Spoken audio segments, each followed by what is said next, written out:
How we doing? Yeah, good to see everyone.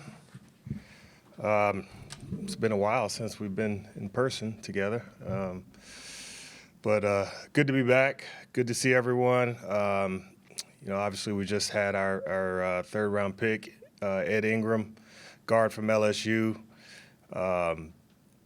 Feel really good about where we are with him. He's a guy who's played a lot of football at LSU. As a true freshman, came in and was a starter there. Highly recruited kid coming out of high school. He's played a lot of meaningful games in college, and we're excited to add him to the fold. Any questions? Could you, to the extent that you can, take us through the due diligence you guys did with him, given the arrest that occurred and involving the charges that it did, and where you guys are with that? Yeah, we're aware of the charges that occurred in 2018, and Ed missed the whole season. He was suspended for the 2018 season. We do, it's a serious charge, and it's something that we have investigated, and we have vetted him and feel good about where we are with Ed and that whole situation. And I think at this point I would just kind of defer any other questions to Kwesi, because I believe he'll be down here later tonight. I said third round pick. I'm sorry, second round pick. I'm ahead of myself. You might be here when the third round. Yeah. We'll hold you until. It's coming, right? Yeah. Questions for Jamaal?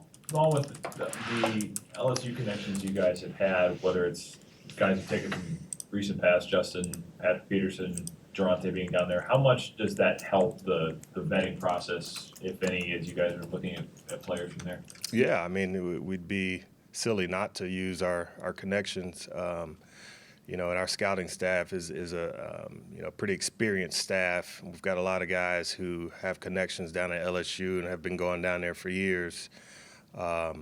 So we use all the sources that we can at any school, whether it's LSU or Georgia or Alabama. That's why you have an experienced scouting staff, and you're able to kind of answer some of those questions using your support, your staff. What was your assessment of him as a player, and where do you think he fits? He's played right and left guard down there at LSU.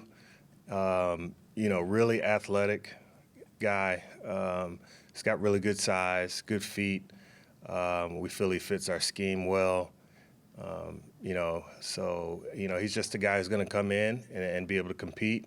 We brought in some talented guys as free agents as well. So it's going to be a deep room, and that's all we're trying to do here is just to bring in competition and, may the best man win. Yeah. I see they're up to 65. Do you know you guys are taking it 66? Getting close. Or you want to wait and offer a comment when it comes up? Or Well, I think we'll have another guy come down for that pick. Oh, So. Is okay. Ed kind of scheme versatile, or is there kind of one?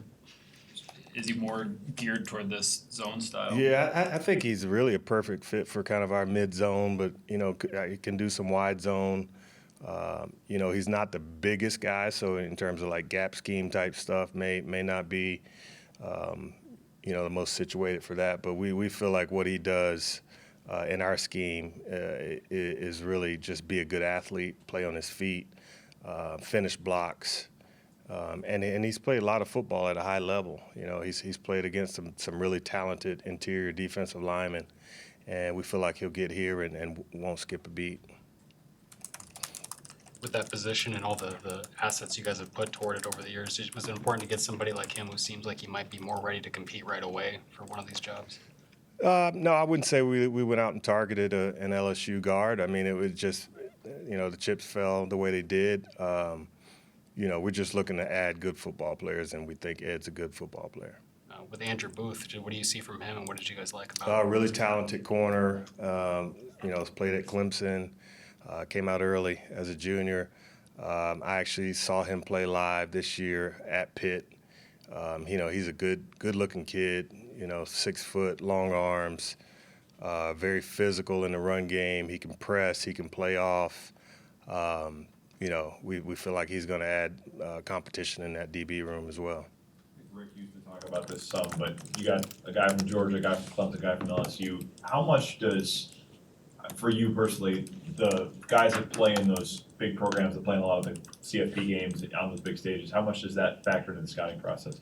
Well, I mean, it certainly makes you feel good about what you saw because you're watching them play against the best competition, you know, game in, game out every year. So if you're seeing them and they're able to compete at that level, it just makes you feel better about them coming here and not skipping a beat. Thanks, everyone. You'll allowed to ask you about Brian Asamoah. We'll have Ryan Munins come down or Kwesi come down and talk about that one.